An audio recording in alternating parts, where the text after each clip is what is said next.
Qué hermoso momento, ¿cierto? Wow, esto ha sido muy, pero muy hermoso. Felicidades para Kevin, para sus padres, orgullosos y llenos de expectativa. ¿Cuántos tenemos acá alguna expectativa? ¿Cuántos? ¿Hay alguien que no tenga una expectativa acá? ¿Verdad que es imposible no tener una expectativa? Todos tenemos una u otra expectativa. La iglesia de Koinonia, pues es una iglesia hermosa. Dios ha derramado su gracia sobre esta iglesia. Cada sábado es una oportunidad hermosa de venir a adorar al Señor. Pero creo que hay que decirlo, hoy la iglesia se ve preciosa, ¿no? Particularmente preciosa, hermosa.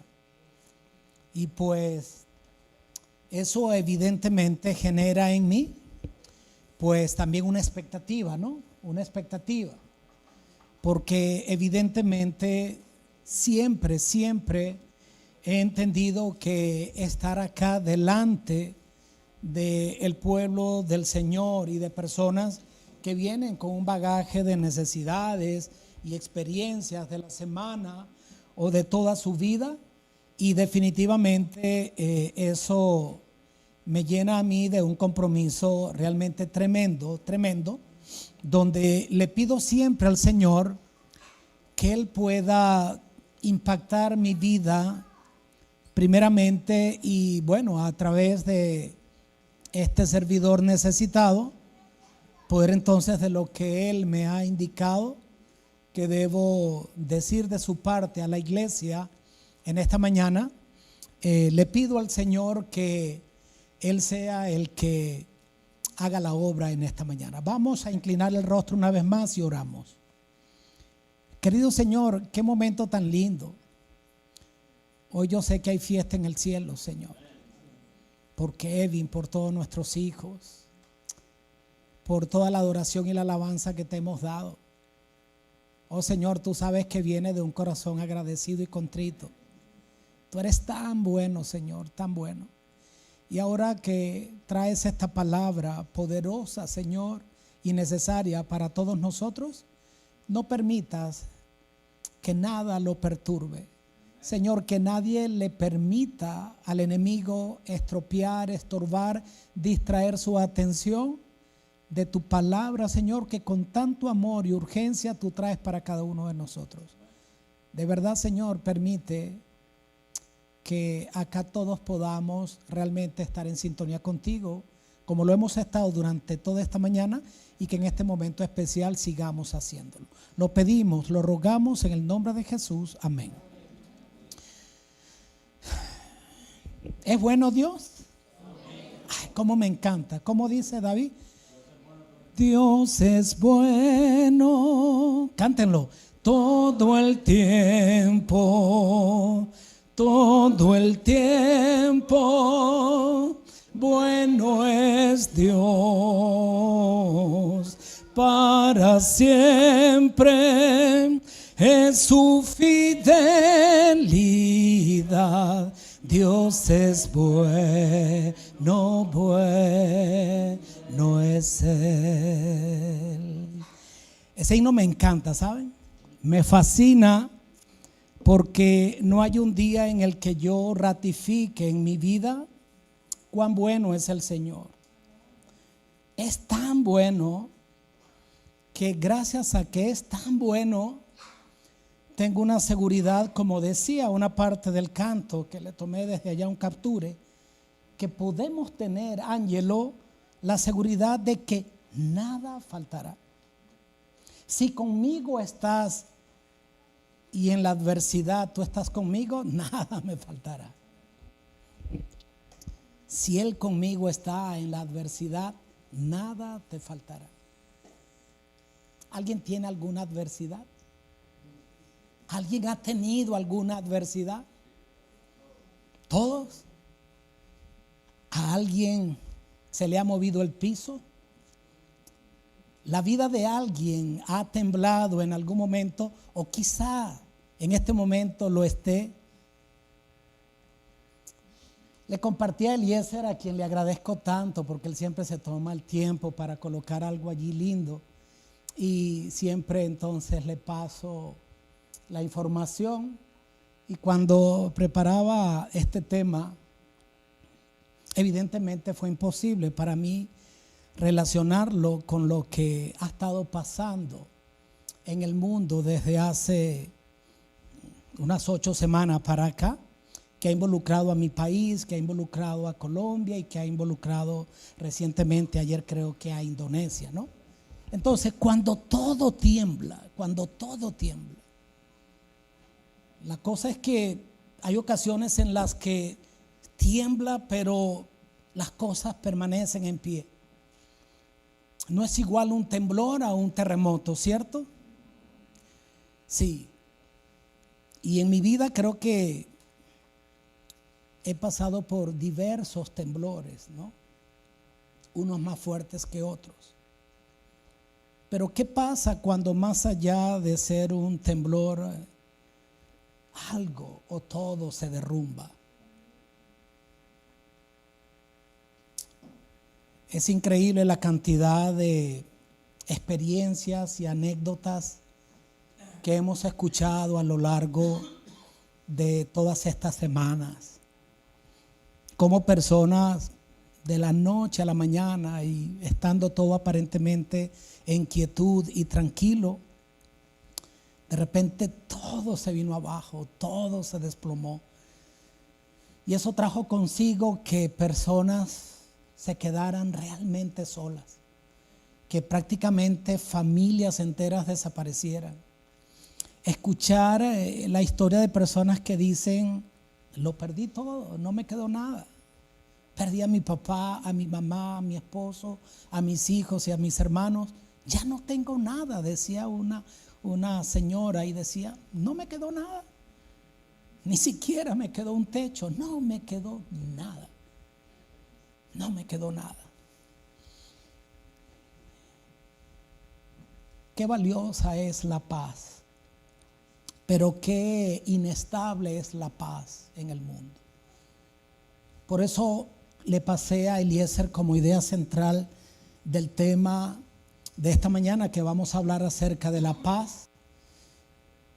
Y pensando en esto y en mis experiencias y lo que el mundo en este momento vive, dije: es necesario que el Señor traiga paz a mi vida, a la iglesia, y que podamos salir fortalecidos en esta mañana, porque no sabemos realmente qué nos va a deparar el futuro en términos de situaciones y adversidades, pero sí tenemos la seguridad de que al final, el futuro sobre el cual está a cargo el Señor será un futuro glorioso.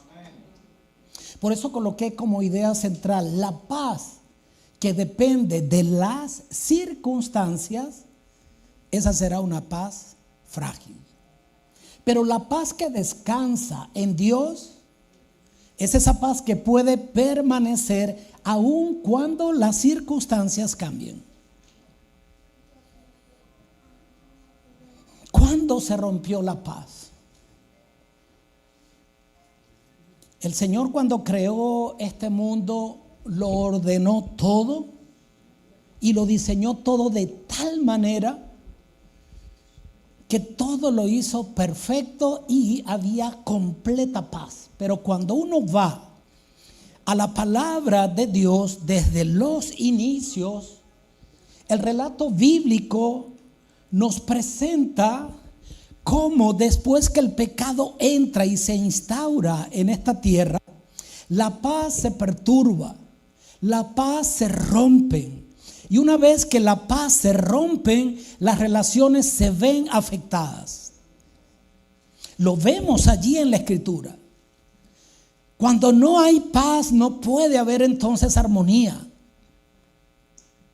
Datos revelan que cuando ha habido personas que, por ejemplo, han pasado por una situación familiar terrible, como la pérdida de un hijo, por ejemplo, que nos ocurrió, hay dos opciones: o la familia se puede unir más y más y apoyarse el uno al otro, o puede llegar un punto en el que por haberse roto la paz, los matrimonios terminan también yéndose abajo, separándose, porque cada quien viene y se sumerge en su mundo de agonía y de sufrimiento, donde la relación matrimonial y con los hijos se empieza a ver afectada.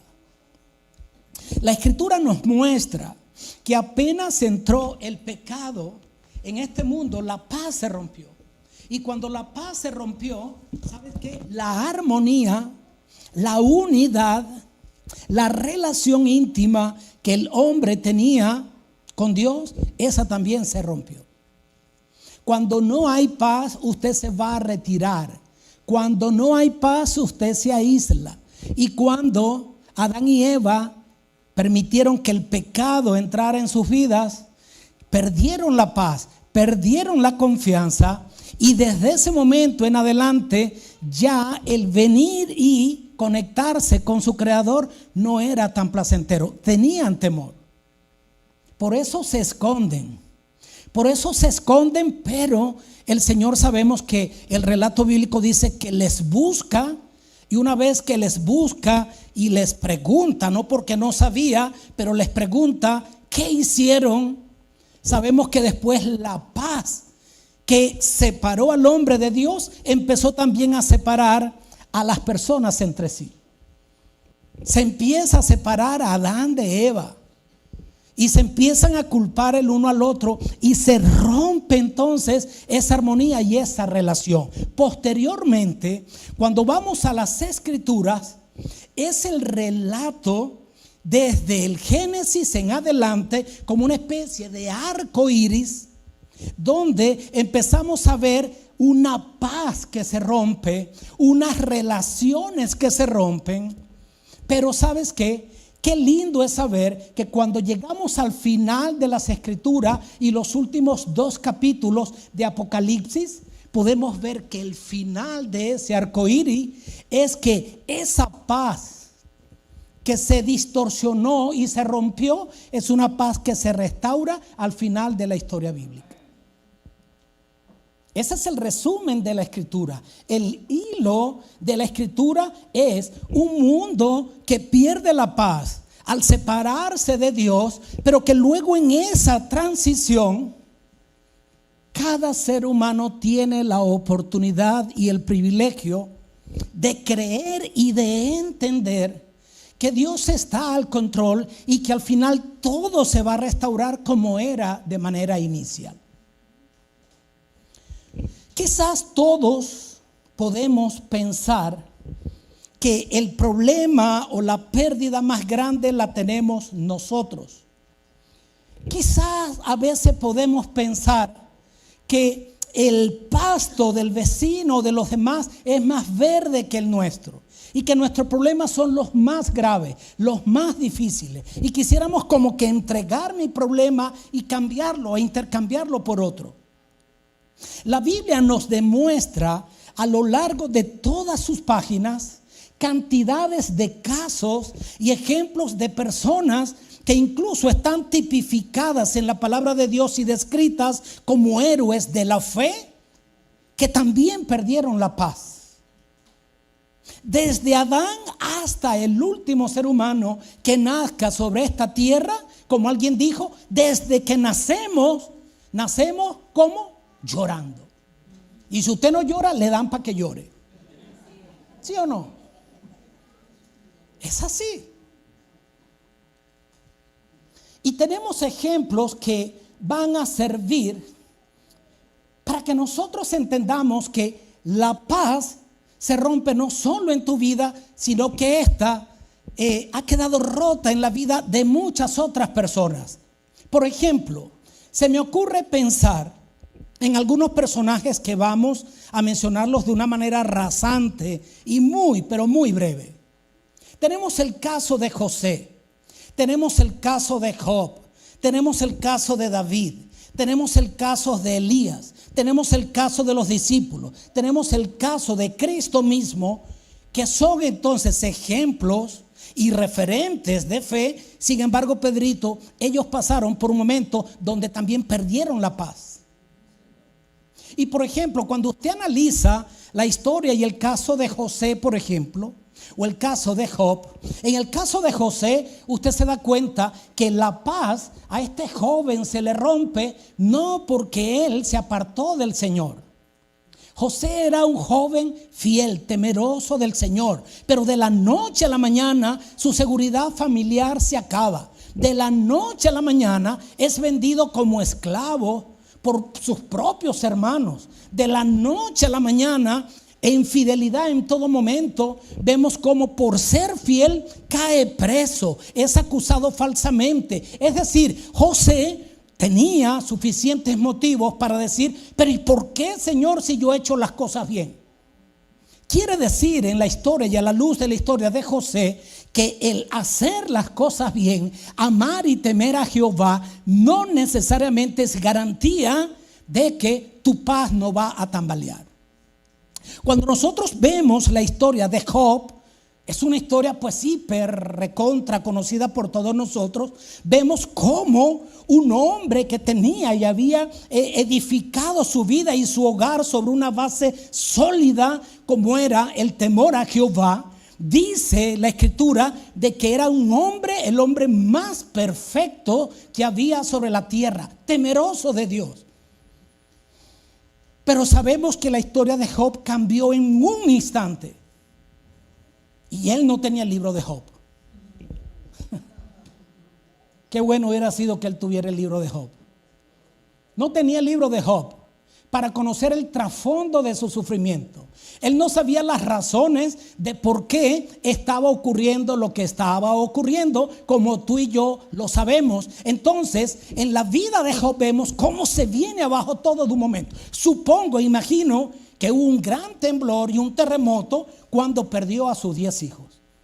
Dice la historia bíblica que estaban ellos allí festejando, que sus hijos iban y festejaban, y él ofrecía sacrificio por sus hijos para que Dios les cuidara o para interceder por sus hijos. Y llega, entre las tantas cosas que pasó, que no vamos a mencionarlas, llega y le dicen: tus 10 hijos estaban disfrutando y festejando, me imagino, en el epicentro, que fue cerca de donde ellos estaban, en el terremoto, la edificación, la casa, el edificio, el salón donde ellos estaban, se vino abajo y murieron todos.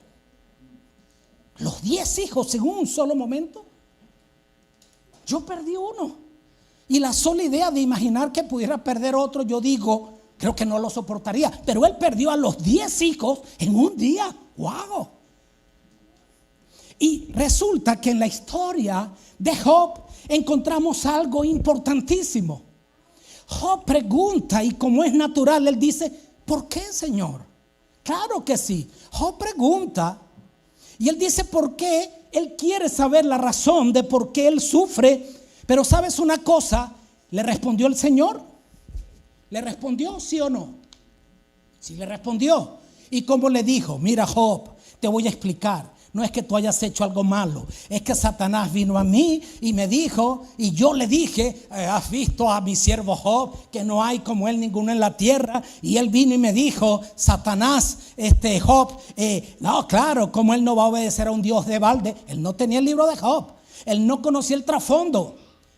¿Qué le respondió Dios a Job? ¿Qué le respondió? Le explicó y le dijo por qué sufre, y le dijo: tranquilo que después te voy a restaurar. Tranquilo que después te voy a dar más hijos. Tranquilo que tus ganados después van a aumentar y vas a ser multiplicado, incluso a tener más de lo que tuviste antes. Y a tus hijos, tranquilo que esos ya están apartados para salvación. ¿Eso fue lo que Dios le dijo? ¿Qué le dijo entonces el Señor? ¿Cómo le respondió? ¿Recuerdan ustedes cómo le respondió? ¿Sabes cómo le respondió? Dios no le dijo a Job ni le explicó las razones de por qué pasaban las cosas. ¿Sabes cuál fue la respuesta de Dios para Job? Le dijo quién era él. Y cuando llegamos acá al capítulo 38 de toda la historia, dice: entonces respondió ante la pregunta de Job a Dios desde un torbellino y le dijo: ¿quién es este que oscurece el consejo con palabras sin sabiduría. ¿Ah? ¿Dónde estabas tú cuando yo fundaba la tierra? Házmelo saber si tienes inteligencia. ¿Quién ordenó sus medidas si es que lo sabes? ¿O quién extendió sobre ella cordel? ¿Sobre qué están fundadas sus bases? ¿O quién puso su piedra angular? Cuando alababan todas las estrellas del alba y se regocijaban todos los hijos de Dios. ¿Quién encerró con puertas el mar cuando se derramaba saliéndose de su seno? Cuando puse yo nubes por vestidura suya y por su faja oscuridad, y establecí sobre él mi decreto. Le puse puertas y cerrojo y dije: hasta aquí llegará y no pasarás adelante. Y ahí, ¿qué le dijo entonces? ¿Qué le dijo? ¿Cómo le responde? ¿Sabes qué? Dios le responde a Job diciendo quién era él. Dios le responde a Job mostrando su sabiduría. Dios no responde diciendo: tú no eres quien para preguntar. Claro que sí, que podemos preguntar, y lo vamos a ver a continuación. Pero la respuesta de Dios fue: yo soy Dios. Yo tengo todo al control. Yo soy el soberano. Así que no siempre Dios te va a responder a todas las inquietudes que tú y yo tengamos. Pero ¿sabes qué sí va a encargarse de él? De demostrarte quién es él, David. Los cielos cuentan la gloria de Dios. El firmamento anuncia la obra de sus manos. ¿Sabes quién es soberano? Dios, Jehová de los ejércitos. Todo lo tiene en sus manos. Entonces, cuando tenemos problemas en la experiencia de Job, no responde como Job quería, pero Dios responde diciéndole: yo tengo todo al control. Y cuando revisamos la historia de David, un hombre que lo llaman conforme al corazón de Dios, a pesar de los errores que él cometió después que es rey, vemos a un David que cantaba, que alababa al Señor, que era un rey, el consentido del Señor, pareciera así.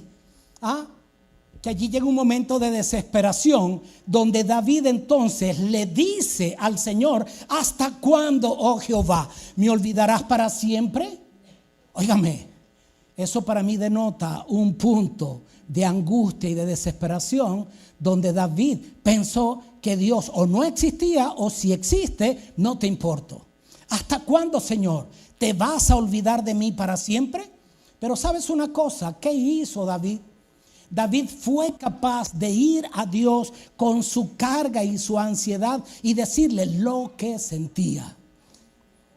Señor, pareciera que no te importo. Señor, ¿dónde estás que no te veo? Señor, si allí estás, manifiéstate. Parece que me has olvidado. David, en medio de lo que él vivió, él estuvo consciente de que él podía ir a Dios aún con sus dudas y sus interrogantes. Cuando revisamos lo que fue la historia de Elías, nos damos cuenta, y esto evoca y nos muestra, que el que cree estar firme, mire que no caiga, que a veces te puede temblar la vida, la fe, y las cosas se te pueden venir abajo incluso después de una gran victoria. Vemos el registro bíblico de que Elías venía de una gran victoria donde Dios se había manifestado con poder en el monte Carmelo. Había Dios descendido fuego del cielo, mandado fuego del cielo y consumió la ofrenda y hasta las piedras del altar. Dejó en vergüenza a todos los sacerdotes de Baal. Estuvo allí declarando que el Dios en el que él creía era el Dios verdadero. Y sin embargo, poquito después, vemos a un Elías huyendo por las amenazas de Jezabel. Huyendo desesperado, y dice el registro bíblico, deprimido, angustiado, incluso, dímelo, Ángelo, deseando morir. Deseando morir. ¿Y cuál fue la respuesta de Dios para con Elías y la situación que él tenía? ¿Sabes cuál fue? ¿Cómo actuó el Señor? Podría Dios haberle dicho: oye, Elías, qué vergüenza, después de haber visto cómo yo actué y viste esa manifestación que yo tuve de poder, donde te demuestro que soy el Dios verdadero, ¿vas a venir ahora a temerle a esa vieja? ¿Cómo es posible? ¡Qué vergüenza! No, ¿sabes qué? Dice la palabra de Dios que el Señor le dijo a Elías: Estás cansado, Elías. Aquí tenemos un Elías. Estás cansado, Elías. Duerme, papito, duerme. Necesitas dormir. Duerme, estás cansado. Necesitas dormir, duerme. Y después que hubo descansado Elías y el Señor le dio descanso, lo levantó, lo animó. ¿Y qué hizo después? Lo alimentó, le dio de comer. Y le dijo, bueno, ahora sí, párate pues. ¿Sabes qué? Ve a la batalla. ¿Sabes qué? Muchas de las cosas que nosotros tenemos a veces es porque estamos cargados emocionalmente. El Señor dice en su palabra, yo deseo que tú seas prosperado en todas las cosas, así como prospera tu alma. Físicamente a veces podemos estar sobrecargados y cuidados, porque a lo mejor Dios un día va a decir, mejor vete a descansar. Y a lo mejor y hasta el trabajito podremos perder.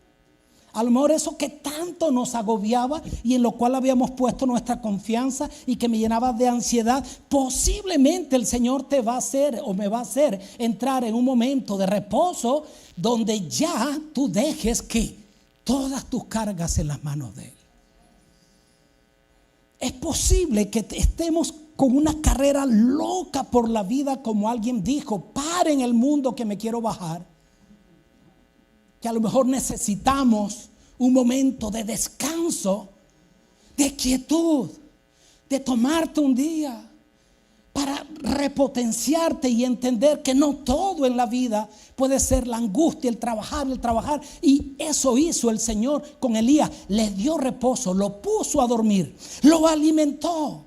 Porque a lo mejor necesitamos comer bien, espiritual y físicamente. Necesita usted verse bien, porque hasta la ansiedad puede venir entonces donde dice, es que no sé por qué dormí tan mal y tuve pesadillas. Claro, se comió medio kilo de caraotas con arroz en la noche antes de acostarse y usted no pudo tener entonces un sueño plácido.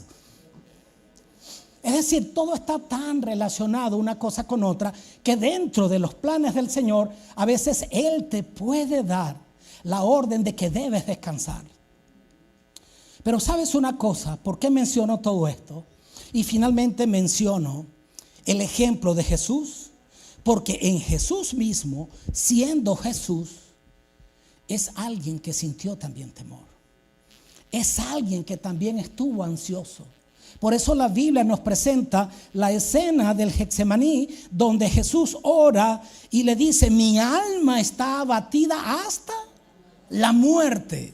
Y ora a su Padre y le dice, Señor Padre, si es posible, pasa de mí esta copa, pero que no sea como yo quiero, sino que se haga tu voluntad.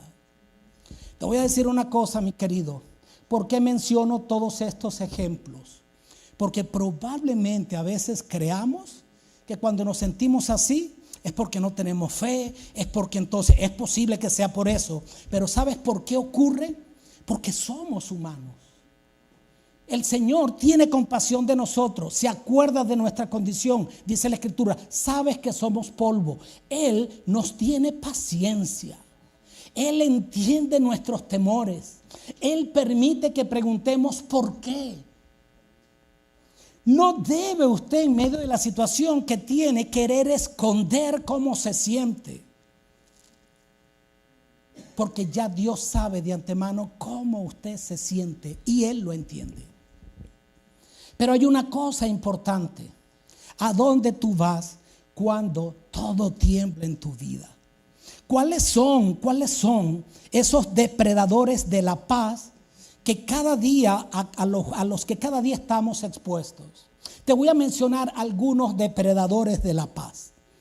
La incertidumbre es un depredador de la paz. ¿Qué es la incertidumbre? No saber qué va a pasar. El miedo, no sé si podré con esto que se avecina. La necesidad de control, no podemos controlar ni a las personas ni las circunstancias. El futuro, pues lo que todavía no ocurrió y ni siquiera probablemente llegue a suceder. Las pérdidas, bien sea del dinero, de la salud, de algún ser querido, etcétera. La sobreexposición, y en esto me quiero detener, la sobreexposición. La sobreexposición es que hoy día cantidades de personas viven o vivimos angustiados, y en este aparatico que estamos mirando y mirando y mirando las redes y mirando a cuántos el hielo se ha llevado. Y esto nos angustia y esto nos mantiene, pero bueno, pues paranoico, y nos mantiene como que soy yo el próximo. Entonces, la sobreexposición de siempre y siempre estar contemplando los problemas es increíble. Pero como las personas ahora salen en las redes y dicen: hay un niño que dijo que vendrían terremotos. Hay un niño que profetizó quién iba a ser campeón de la copa. Hay un niño que dijo que ahorita a Shakira le va a pasar algo. Usted dirá: ¿cómo ve redes? Claro que veo redes.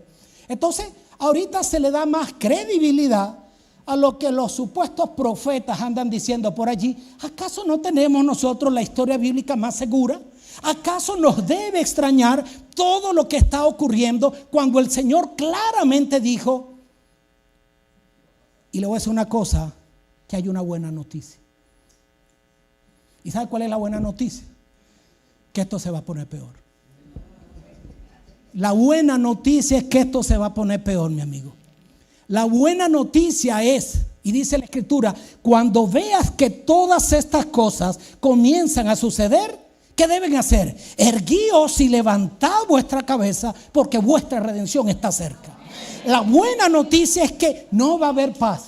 Cuando los hombres digan paz, vendrá guerra y destrucción repentina. La buena noticia es que esto se va a poner peor. Y esto indica que el Señor está a las puertas.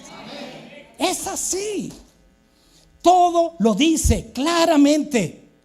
Ahora, el gran error es pensar que el Señor le dijo a usted algo que no está cumpliendo. Le voy a decir algo. El Señor nunca dijo que usted no tendría problemas. El Señor nunca dijo que usted no pasaría necesidad. El Señor nunca dijo que si usted se cuidaba y no salía y solo salía en la noche, probablemente no le pudiera ocurrir algo. No, el Señor no dijo eso. El Señor no prometió eso. Lo que Él sí dijo es: en el mundo tendréis aflicción, pero confiad. Confía, porque yo he vencido al mundo. Confía, porque yo todo lo tengo en mis manos. Confía, porque yo soy el que sostiene el globo. Yo soy el que le ha puesto límite al mar. Yo soy el que puede sacar agua de la roca. Yo soy ese que empezó la buena obra y será fiel en terminarla. Eso es, las promesas están acá. Vivimos ansiosos, pero es porque no estudiamos la palabra. Porque en la medida en que usted se acerca más y más a la palabra, significa no que no va a tener problema, no que no va a haber tormenta, no que usted sabrá lo que va a pasar mañana, pero sí significa que el Señor estará con usted en ese mañana. Eso es lo que ocurre. Tendremos problemas, tendremos aflicción, pero Él dice: confía, confía, pero no puedo confiar en lo que y en el que no conozco. ¿Qué ofrece el Señor? ¿Qué ofrece el Señor cuando todo tiembla? ¿Qué ofrece el Señor? Porque hoy por hoy quizás estás viviendo tu familia, tu trabajo, tu salud sobre un cimiento sólido. Claro que sí, qué bueno. Pero déjame decirte algo. Probablemente de la noche a la mañana todo se venga abajo. Habrá cosas que sí podemos hacer en medio de los temblores, en medio de los derrumbes. ¿Será que en todos los aspectos de nuestra vida hay algo que sí tenemos que hacer? Claro que sí. Porque si el problema es la salud, debes ir al médico. Debes probablemente cuidarte más y que te diagnostiquen lo que tienes. Si tu problema es financiero, probablemente debes trabajar más. A lo mejor y debes dejar la pereza. A lo mejor debes administrarte mejor, y de eso nos enseñaron y nos dieron cátedra hace 3 semanas. Sí, a lo mejor es el problema del matrimonio. Debes buscar orientación, oración, ayuda, consejería matrimonial. Quizás el problema que tenga es de una índole u otro, con los hijos, con el trabajo, con la salud. Hay cosas que claro que yo puedo hacer. Hay cosas que el Señor nunca hará por ti. Hay cosas que tú y yo debemos hacer para solucionar los problemas que tenemos. Pero lo que no puedes hacer, eso tienes que dejarlo en las manos del Señor. Tienes que descansar en los brazos de aquel que conoce el fin desde el principio y abrazar la promesa de la Escritura, que está repleta de promesas donde indican que Dios es soberano, indican que Dios te ama, indica que Él no te dejará ni te desamparará. Dice Juan 14, 27, la paz que yo os dejo, mi paz os dejo, mi paz os doy. La que yo doy no es como la que el mundo da. La paz que el Señor ofrece es una paz que no depende de las circunstancias. Tienes dinero, estás tranquilo. Tienes salud, estás en paz. Tienes familia, te sientes muy bien. Crees que tienes tu futuro asegurado, pero cuando alguna de estas cosas se van, tu paz también se va. No depende entonces completamente de lo que ocurra alrededor tuyo ni mío, sino que está ocurriendo algo dentro de lo que te está ocurriendo. Probablemente debes parar la carrera loca de por dónde vas en todos los términos de tu vida. Probablemente es que Dios está queriendo pulir áreas de tu vida, pero lo cierto del caso es que Dios no está ignorando lo que te está pasando. ¿Qué debemos hacer entonces? Presenta tu problema a Dios y tu necesidad diariamente. Preséntale a Dios las circunstancias que hoy están presentes y ellas quizás permanezcan, pero Él te dice: yo te voy a guardar. ¿Cómo se alcanza esa paz? Acá se nos dice en la palabra del Señor que la paz que sobrepasa todo entendimiento es la que viene de parte de nuestro Dios. En Filipenses 4:8 continúa diciendo que nosotros debemos pensar en todo aquello que es verdadero, santo, bueno, justo, amable y de buen nombre y digno de alabanza. Y luego entonces hay las promesas que dice que el contentamiento llegará a tu vida aún en medio de las circunstancias difíciles. Y el contentamiento, ¿sabes qué significa?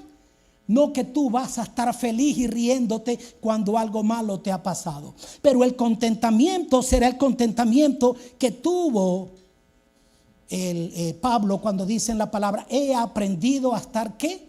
Contento y confiado en todo tipo de situación. Cuando he tenido abundancia, cuando he tenido escasez. Él aprendió, dicen, a estar contento. Esto es algo que tenemos que aprender. ¿Y cómo se aprende? Sí, aprendiendo es que vamos a tener que presentar pruebas, vamos a tener que ser evaluados y yo voy a tener que aprender a confiar en Dios cuando tengo, pero también cuando no tengo. Y eso es algo que dura toda la vida. Yo tengo que aprender a confiar en Dios. Y yo voy a confiar en Dios en la medida en el que yo le conozco más.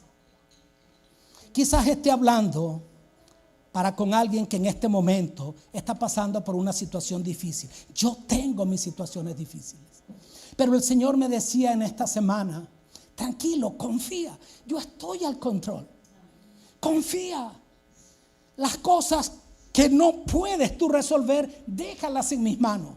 Aprende a confiar en mí. Aprende a esperar los tiempos del Señor. Yo quiero finalizar. Es un tema sencillo, corto. Pero yo quiero hacerte un llamado a que hoy por hoy tú y yo necesitamos vivir la experiencia que nos registra la Escritura. Puede haber momentos en los que la situación se pone difícil. Puede haber momentos en los que tus expectativas sencillamente no se van a dar. Puede haber momentos en los que pierdes lo que tú más anhelabas. Pero sabes una cosa, el llamado en esta mañana lo encontramos en Habacuc 3, a partir del versículo 17. Aunque la higuera no florezca, ni en las vides haya fruto, aunque falte el producto del olivo y los labrados no den mantenimiento, y las ovejas sean quitadas de la macada y no haya vacas en los corrales, con todo, yo me alegraré en Jehová y me gozaré en el Dios de mi salvación. Jehová el Señor es mi fortaleza, el cual hace mis pies como de ciervas y en mis alturas me hace andar. Yo creo que todos nosotros necesitamos esto, porque si hoy la estás pasando bien, La mala noticia es que se te va a poner malito en algún momento. Yo no quiero arrojar acá temor ni ansiedad, porque si usted la está pasando bien en este cuartico de hora, disfrute el momento. Pero yo lo que le quiero decir, y usted lo sabe por experiencia propia, es que esta felicidad es inestable. Esto de la noche a la mañana cambia por diferentes motivos y razones. Y cuando ese momento llegue, usted necesita aprender a confiar en el Señor. Quiere el Señor bendecirnos, familia. Quiere el Señor permitirnos aprender a confiar en Él a través de una relación más íntima y cercana con el Señor. Le voy a decir algo. No sé con quién pasamos más tiempo, si viendo las perspectivas humanas y las noticias y los pronósticos humanos, o revisando las promesas del Señor. Yo creo que en la medida en que revisamos más y más las promesas del Señor, podremos decir entonces, como dijo Job, yo sé el Dios en el que he creído. Podemos decir entonces, como dijo José, ¿cómo yo haría este mal contra esta persona y pecaría contra Dios? Podremos decir como Elías, yo voy para adelante en el nombre del Señor, recuperarme, hacer la parte humana que me toca hacer y entonces volver a recobrar fuerzas. A lo largo de las Escrituras encontramos a todos estos personajes y a muchos más. Y hoy por hoy sé que hay personajes modernos.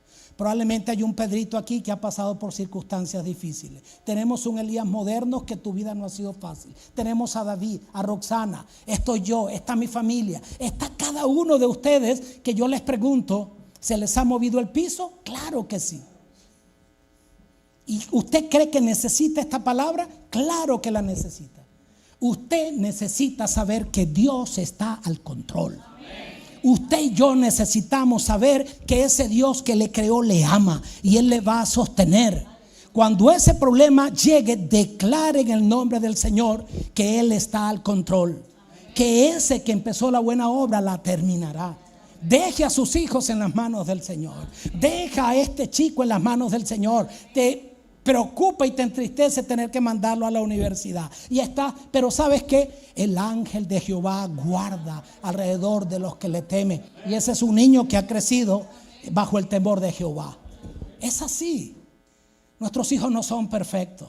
Nuestra iglesia no es perfecta. Nuestra familia o matrimonio no es perfecto. Pero ¿sabes qué? Depositemos a cada uno de ellos en las manos de aquel que sostiene el mundo. Mi familia está en las manos del Señor. Mi trabajo está en las manos del Señor. Mi situación migratoria está en las manos del Señor. Claro que me cuido. Sí, pero el mismo Dios que tenemos en Estados Unidos lo tengo incluso en mi país, que está todo deprimido. Ese Dios no cambia. Dice, no soy hombre para que mienta ni me arrepienta. Yo dije y yo haré. Yo prometí y no cumpliré, dice el Señor. Entonces, ¿de qué he de temer si Dios está al control? Dios es el mismo. Dios es bueno todo el tiempo y para siempre su misericordia. ¿Sí o no? Pero lo cantamos, pero pareciera que no lo creemos. Quizá porque solo lo cantamos los sábados de a ratito. Pero durante toda la semana, y a lo mejor luego que salimos de aquí, volvemos acá a ver qué es lo que está pasando en el mundo. Y esto me llena a mí de ansiedad. Las falsas expectativas son la madre de la frustración. Familia, quiere el Señor bendecirnos. Quiere el Señor jugárnosla con Él. Quiere el Señor depositar nuestra confianza en Él. Que Dios bendiga a esta iglesia. Que Dios bendiga a cada persona que está acá. Que puedas confiar primeramente en Dios. En la iglesia puedes también venir y traer y depositar tus peticiones, pero por sobre todas las cosas en Dios. Yo quiero finalmente orar. Vamos a colocarnos de pie. Quiero orar para que el Señor pueda en esta mañana traer paz a nuestros corazones. Paz a David con el worship para que cantemos este último canto. Pero quiero tener una oración de consagración en este momento, por favor. Padre querido que estás en los cielos, te damos infinitas gracias, Señor, por tus bendiciones.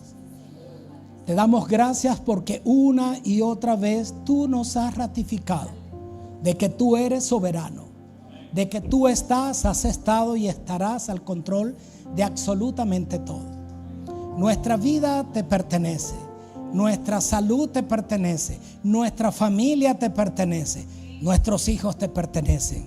Esta iglesia te pertenece, Señor. Y tú eres un Dios santo, tú eres un Dios que no tiene amor, eres un Dios que es amor. Hemos hoy exaltado el amor de Cristo por sobre todas las cosas. Permite, Señor, que el amor de Cristo me constriña. Permite, Señor, que cada día me acerque más y más a ti para poder reflejar este amor. Primeramente en mi entorno más inmediato, en mi hogar, en mi esposa, en mis hijos, en la iglesia y en las personas con quienes me relaciono. Señor, gracias por ser bueno y porque tu misericordia es para siempre. Tú conoces la situación de cada uno de nosotros.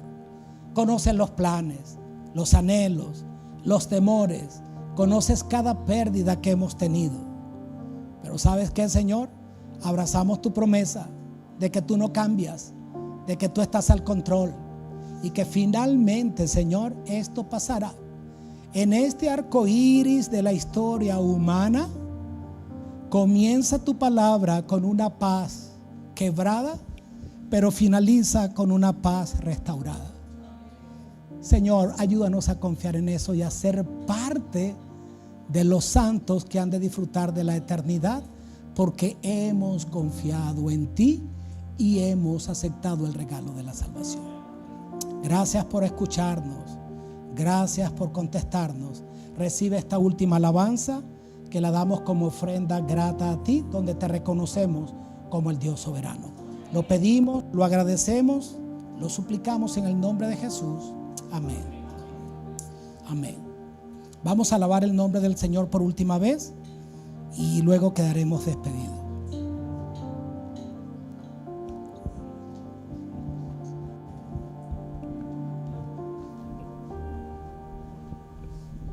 Cantemos todos juntos. Dios limpia mi corazón.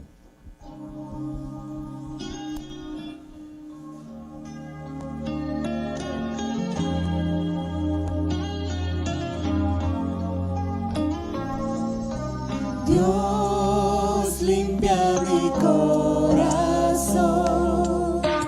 Dios haz nuevo tú mi ser. Que tu amor hoy fluya en mí. Limpia mi corazón. Dios limpia mi corazón. Dios haz nuevo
Gracias, Padre, limpia nuestro corazón y permite, Señor, que tu amor fluya desde nosotros para con nuestra familia, nuestro hogar, nuestra iglesia, la sociedad.